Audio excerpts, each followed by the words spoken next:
Dialogues చెప్పక్కర్లేదు, మనం చాలా రియలిస్టిక్ సినిమా తీస్తున్నాం సార్. సేమ్ డైలాగ్ మీ స్టైల్ చెప్పండి, చాలా న్యాచురల్గా, చాలా క్యాజువల్గా. నా స్టైల్ ఎందుకు అది పీకేసేది? న్యాచురల్గా, ఎక్దమ్ న్యాచురల్. చల్లగా ఉంది, ఓకే చలి పుడుతుంది. తీకు.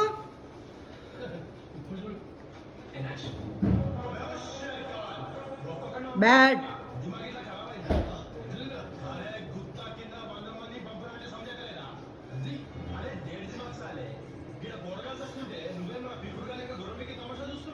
పెట్టేసుకో.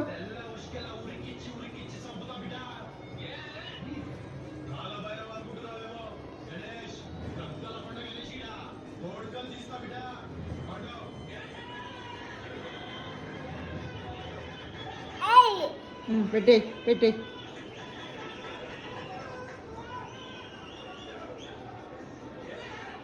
అలానేనా పెట్టుకునేది? ఏంటి సంగతి, ఏంటిది?